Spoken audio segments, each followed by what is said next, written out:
Plano de leitura da Bíblia da Igreja Cristã Pagiel. Hoje estamos no dia 36 e a nossa leitura será no livro de Lucas, capítulo 15, Gênesis, capítulo 36, Salmos, capítulo 36 e Provérbios, capítulo 6. Lucas 15. Todos os publicanos e pecadores estavam se reunindo para ouvi-lo. Mas os fariseus e os mestres da lei o criticavam. Este homem recebe pecadores e come com eles. Então Jesus lhes contou esta parábola. Qual de vocês que, possuindo 100 ovelhas, e perdendo uma, não deixa as 99 no campo e vai atrás da ovelha perdida até encontrá-la? E quando a encontra, coloca-a alegremente nos ombros e vai para casa. Ao chegar, reúne seus amigos e vizinhos e diz: Alegrem-se comigo, pois encontrei minha ovelha perdida. Eu lhes digo que, da mesma forma, haverá mais alegria no céu por um pecador que se arrepende do que por 99 justos que não precisam arrepender-se. Ou qual é a mulher que, possuindo 10 dracmas e perdendo uma delas, não acende uma candeia, varre a casa e procura atentamente até encontrá-la?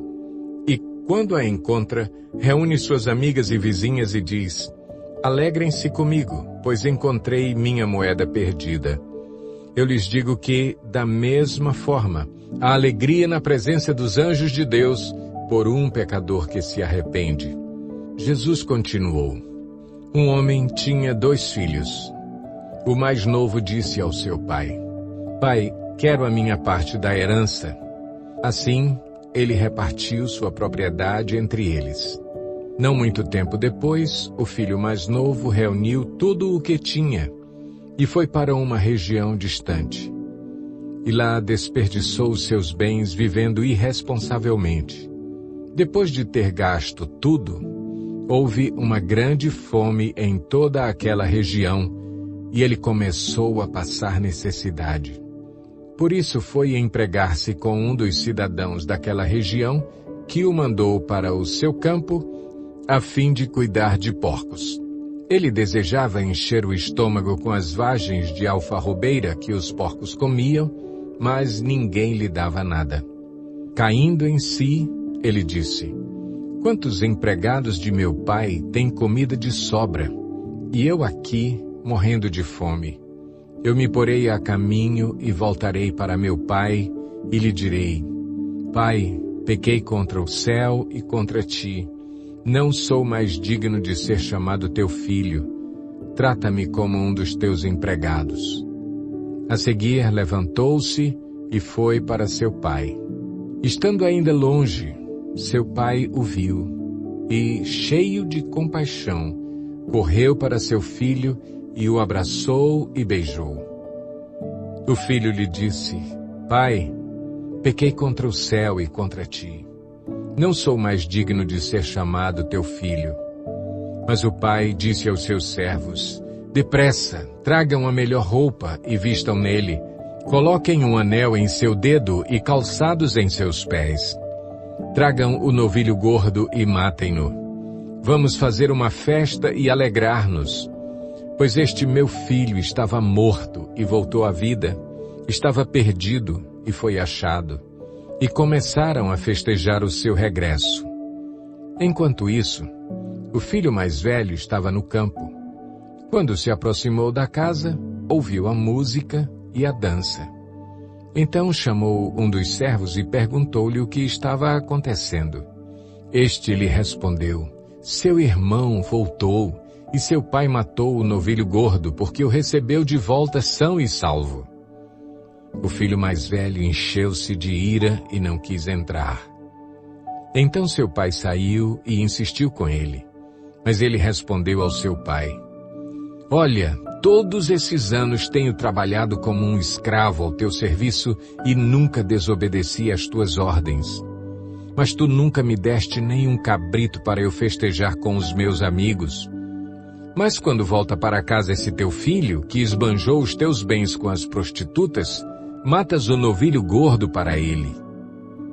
Disse o pai: Meu filho, Você está sempre comigo, e tudo o que tenho é seu. Mas nós tínhamos que celebrar a volta deste seu irmão e alegrar-nos, porque ele estava morto e voltou à vida, estava perdido e foi achado. Gênesis 36. Esta é a história da família de Esaú, que é Edom. Esaú casou-se com mulheres de Canaã, com Ada, filha de Elon o Hitita, e com Oholibama, filha de Aná, e neta de Zibeão, o Eveu, e também com Basemate, filha de Ismael e irmã de Nebaiote. Ada deu a Esaú um filho chamado Elifaz. Basemate deu-lhe Reuel, e Oholibama deu-lhe Jeús, Jalão e Corá. Esses foram os filhos de Esaú que lhe nasceram em Canaã. Esaú tomou suas mulheres, seus filhos e filhas e todos os de sua casa, assim como os seus rebanhos, todos os outros animais e todos os bens que havia adquirido em Canaã, e foi para outra região, para longe do seu irmão Jacó. Os seus bens eram tantos que eles já não podiam morar juntos. A terra onde estavam vivendo não podia sustentá-los por causa dos seus rebanhos. Por isso, Esaú, que é Edom, fixou-se nos montes de Seir. Este é o registro da descendência de Esaú, pai dos Edomitas, nos montes de Seir. Estes são os nomes dos filhos de Esaú: Elifaz, filho de Ada, mulher de Esaú, e Reuel, filho de Basemate, mulher de Esaú. Estes foram os filhos de Elifaz: Temã, Omar, Zefô, Gaetã e Kenaz. Elifaz, filho de Esaú, tinha uma concubina chamada Timna, que lhe deu um filho chamado Amaleque. Foram esses os netos de Ada, mulher de Esaú. Estes foram os filhos de Reuel: Naate, Zerá, Samá e Mizá. Foram esses os netos de Basemate, mulher de Esaú. Estes foram os filhos de Oholibama, mulher de Esaú, filha de Aná e neta de Zibeão, os quais ela deu a Esaú: Jeús, Jalão e Corá. Foram estes os chefes dentre os descendentes de Esaú. Os filhos de Elifaz, filho mais velho de Esaú: Temã, Omar, Zefô, Kenaz, Corá, Gaetã e Amaleque. Foram esses os chefes descendentes de Elifaz em Edom. Eram netos de Ada. Foram estes os filhos de Reuel, filho de Esaú: os chefes Naate, Zerá, Samá e Mizá. Foram esses os chefes descendentes de Reuel em Edom, netos de Basemate, mulher de Esaú. Foram estes os filhos de Oholibama, mulher de Esaú: os chefes Jeús, Jalão e Corá. Foram esses os chefes descendentes de Oholibama, mulher de Esaú, filha de Aná. Foram esses os filhos de Esaú, que é Edom, e esses foram os seus chefes. Estes foram os filhos de Seir, o Oreu, que estavam habitando aquela região: Lotã, Sobal, Zibeão e Aná, Dizon, Ézer e Dizã. Esses filhos de Seir foram chefes dos Oreus no território de Edom. Estes foram os filhos de Lotã: Ori e Emã. Timna era irmã de Lotã. Estes foram os filhos de Sobal: Alvã, Manaate, Ebal, Sefô e Onã.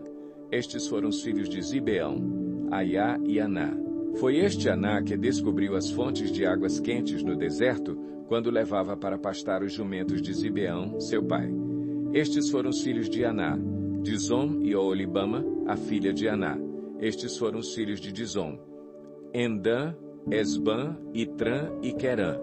Estes foram os filhos de Ézer: Bilã, Zaavã e Acã. Estes foram os filhos de Dizã: Uz e Arã. Estes foram os chefes dos Oreus: Lotã, Sobal, Zibeão, Aná, Dizom, Ézer e Dizã.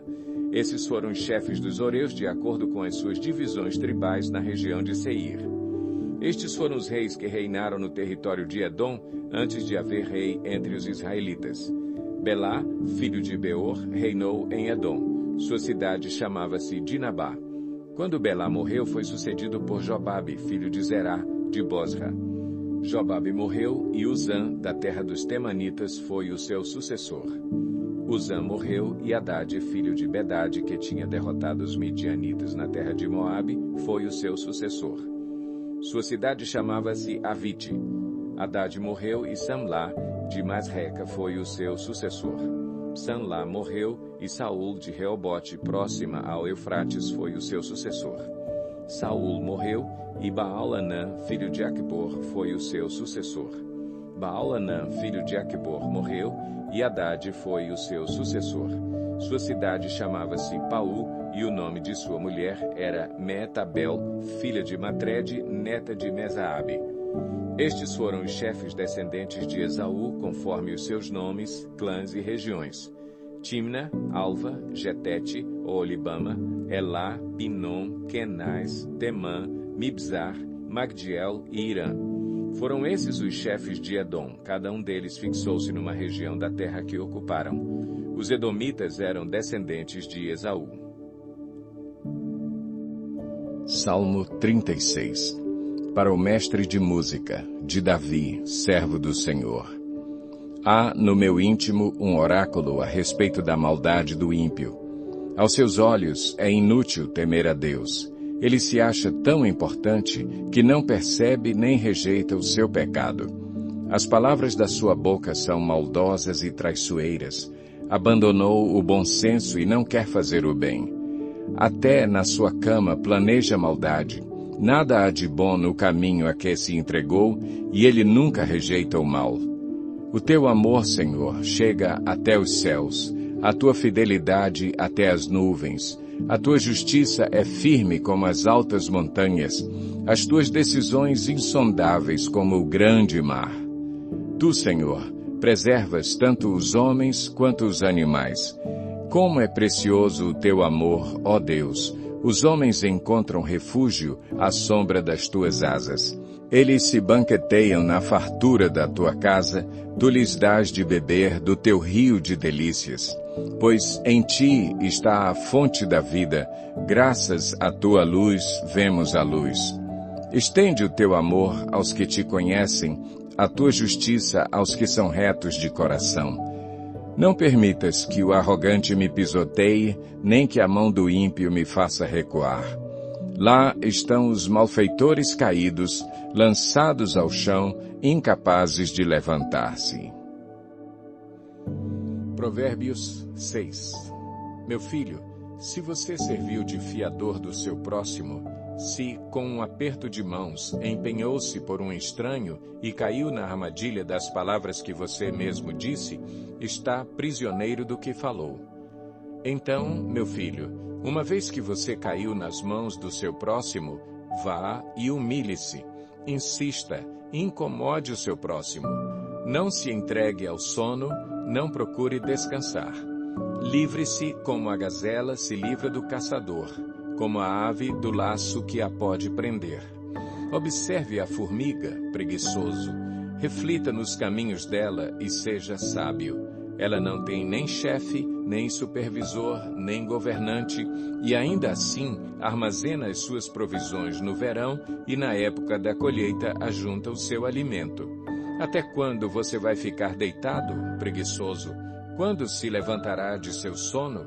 Tirando uma soneca, cochilando um pouco, cruzando um pouco os braços para descansar, a sua pobreza o surpreenderá como um assaltante, e a sua necessidade lhe sobrevirá como um homem armado. O perverso não tem caráter.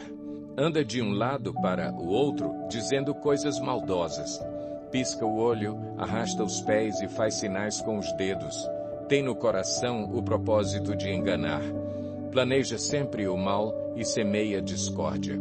Por isso, a desgraça se abaterá repentinamente sobre ele. De um golpe será destruído irremediavelmente. Há 6 coisas que o Senhor odeia, 7 coisas que ele detesta: olhos altivos, língua mentirosa, mãos que derramam sangue inocente, coração que traça planos perversos, pés que se apressam para fazer o mal, a testemunha falsa que espalha mentiras e aquele que provoca discórdia entre irmãos. Meu filho, obedeça aos mandamentos de seu pai e não abandone o ensino de sua mãe. Amarre-os sempre junto ao coração, ate-os ao redor do pescoço. Quando você andar, eles o guiarão. Quando dormir, o estarão protegendo. Quando acordar, falarão com você. Pois o mandamento é lâmpada, a instrução é luz, e as advertências da disciplina são o caminho que conduz à vida. Eles o protegerão da mulher imoral e dos falsos elogios da mulher leviana. Não cobice em seu coração a sua beleza, nem se deixe seduzir por seus olhares, pois o preço de uma prostituta é um pedaço de pão, mas a adúltera sai à caça de vidas preciosas. Pode alguém colocar fogo no peito sem queimar a roupa? Pode alguém andar sobre brasas sem queimar os pés? Assim acontece com quem se deita com mulher alheia. Ninguém que a toque ficará sem castigo. O ladrão não é desprezado se, faminto, rouba para matar a fome. Contudo, se for pego, deverá pagar 7 vezes o que roubou, embora isso lhe custe tudo o que tem em casa. Mas o homem que comete adultério não tem juízo. Todo aquele que assim procede, a si mesmo se destrói. Sofrerá ferimentos e vergonha, e a sua humilhação jamais se apagará, pois o ciúme desperta a fúria do marido, que não terá misericórdia quando se vingar. Não aceitará nenhuma compensação, os melhores presentes não o acalmarão.